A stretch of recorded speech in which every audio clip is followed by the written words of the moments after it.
Защо не мога да се успокоя? Защо съм тревожна, въпреки че няма причина за това? Един кратък лайф. Здравейте, прекрасни!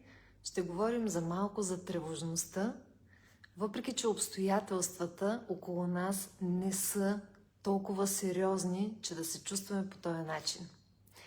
Привет на всички! Аз съм Станислава Хараламбиева и това е Фитнес за душата, пространството, където помагам на дами да се възстановят, след като са загубили себе си, да станат по-спокойни и по-уверени. Напоследък се срещам с все повече жени, които ми споделят, че им е доста тревожно. Не могат да запазят самообладание, тялото им не се чувства добре. Въпреки че на пръв поглед, като говорим, в живота им няма някакви толкова видими и реални катаклизми. И това за тях е странно и очудващо, защото обикновено човек очаква да има някакви притеснения, когато има някаква сериозна причина. А когато няма, какво е това? Тревожността не е емоция. Ние си мислим, че тревожността възниква ей така. Но тревожността е базирана на нашия страх от това какво евентуално ще се случи. И аз съм правила и преди лайв и още там бях казала, че всъщност от това, което преди ни се е случвало, ние си вадим някакви заключения за това какво може да се случи и то го правим абсолютно несъзнателно. Така че на базата на нашата емоция страх, привет на всички, които ме гледат, на базата на нашата емоция страх възниква и състоянието тревожност като едно натрупано постепенно във времето такова състояние, което дори в настоящия момент да няма абсолютно основателна причина, може да бъде много неприятно. Ако ви се е случвало вечер да не може да спите, всякакви мисли ви минават през деня, каквото и да се случва, усещате напрежение, усещате, че тялото при най-различни ситуации непрекъснато блокира, това си е тревожност. И няма проблем, че няма причина, тя си е там. И какво правят повечето хора? Започват да пият примерно разни билки, опитват се, някои ходят на масажи, други почват да правят медитации, най-различни неща, за да можем да се успокоим. Всеки прави това, което му е възможно. Здравейте! Привет на всички! Опитваме се да си помогнем по всякакви начини, защото на никой не му е приятно да стои в това състояние и все повече усещаме, че нещата са си сериозни, защото то се засилва, не намаля. Обаче, това, което се получава е малко както да си мажем косата, когато имаме някакъв косопад отвън, просто с различни неща. На мен чисто практично ми се е случвало. Преди години изключително силно ми капеше косата и аз почнах много да се притеснявам. И буквално 2 години правих всякакви рецепти, и то домашни, плюс всякакви много скъпи купени ампули, добавки, какво ли не правих. И в крайна сметка нищо не направих с моята коса. Тогава изобщо не осъзнавах, че всъщност вътрешното ми състояние се отразява на това косата ми да не може да се храни.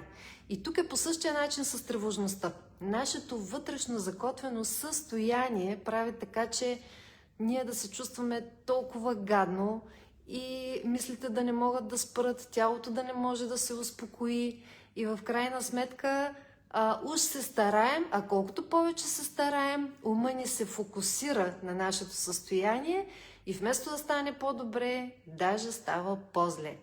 И защо става по-зле? Защото самия ни ум работи, за съжаление в случая, срещу нас, понеже там, където сложим фокуса си, там нещата се усилват. И когато ние се борим да се чувстваме уж по-добре, борейки се срещу тревожността, ние без да осъзнаваме и я засилваме. И Случва ми се даже, един път една жена ми каза, направо ме е яд, че не мога да го оправя това състояние. Обаче тук в случая, като и зададах въпроса, добре, ако твоето дете беше тревожно, щеше ли да те е яд на него? Естествено, че не. Естествено, че ние обикновено сме такива мазохисти към нас, нали? Няма да сме толкова груби и зли към хората, които обичаме. Така че колкото повече ние се притискаме и се борим с нашата така наречена тревожност, толкова повече храним състоянието, в което сме попаднали. Това е буквално, тя в никакъв случай не е част от нас. Тя е като клопка, в която сме се, без да искаме, настанили. Но, ако се хванем комплексно, да работим с нещата, които имаме като феномен в собствената си личност. Господ ни е дал всички инструменти вътре в нас.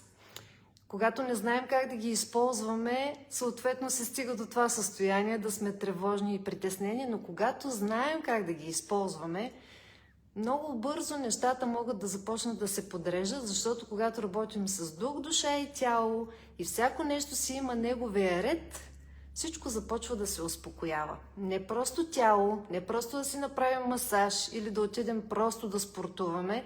Има много дами, които казват, аз ще ходя на фитнес или ще ходя на пилатес и това е прекрасно. Няма две думи по въпроса. Абсолютно съм за движението, но то само по себе си няма да реши проблема. Защото, освен това тялото да се движи, имаме мисловен процес.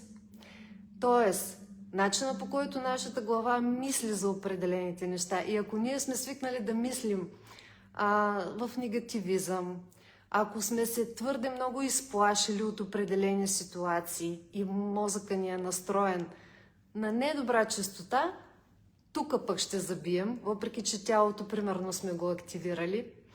В същото време имаме и дух, нашата личност, този духовен човек, който трябва да управлява целия процес. И затова, за да може да се овладее една такава тревожност, вместо да се борим с нея, е нужно да окомплектоваме нашите помощници, за да работят за нас. Нашия ум, нашите емоции, нашето тяло, начина по който мислим и живеем да бъде в синхрон спрямо живота, който Господ е дал на тая земя и законите му, за да можем да се почувстваме истински добре. И в крайна сметка, понеже аз виждам колко са тежки нещата, колко много жени пият лекарства, от млади момичета още, имала съм на консултации буквално деца с лекарства. И това изобщо не е окей, защото наистина няма причини. Истински. Дори в повечето случаи даже няма някаква осезаема, истинска, дълбока, сериозна причина. В повечето случаи е натрупано напрежение през незнание и през такива вътрешни блокажи. Това, което реших аз да направя, е програмата Сила в бурята, която ще започне сега май месец. Един месец ще бъде програмата, в която ще тренираме нашите сетива. Няма да бъде обучителна програма просто с видеа, които да ви научат как функционирате, но ще бъде тренировъчна програма. Ще има видеа за обучение, ще има и 2 пъти в седмицата на живо, заедно. Ще тренираме дух, душа и тяло, така че да влязат в синхрон и да може просто всички дами, които желаят да овладеят тревожността, да могат да се научат заедно в една подкрепеща среда, с много висока енергетика. Ще работим и с музика, с специфични упражнения, които имат включени най-различен инструментариум, защото аз съм учила и НЛП техники, и констелационни техники, коучингови въпроси. Ще направим всичко възможно, дух, душа и тяло да бъдат вкарани в синхрон, така че нашите инструменти да ни служат вярно. И искам да ви поканя, групата ще е малка, до 30 човека, ограничена група. Искам да мога да обърна внимание на хората, с които работя. Процесът, както казах, ще е наживо. 2 пъти в седмица, за да можем да се научим, да свикнем, да добием базата данни като теория плюс модела като практика, как можем да ги направим нещата така, че да се чувстваме истински добре. Ще сложа линк отдолу под това видео, когато го кача, малко след лайфа ще кача записа и ще сложа по-късно линк. Така че много ще се радвам да бъдем заедно, да се видим и да работим заедно. Струва си, има значение да инвестираме в своето здраве, в своите усмивки и да се чувстваме по-добре. Много ви благодаря, че бяхме заедно. Скоро ще има и други лайфове по въпроса. Пожелавам ви прекрасна вечер. Много благодаря за всички, които се включиха и за всички, които ще изгледат после видеото. Целувки и до скоро, скъпи хора!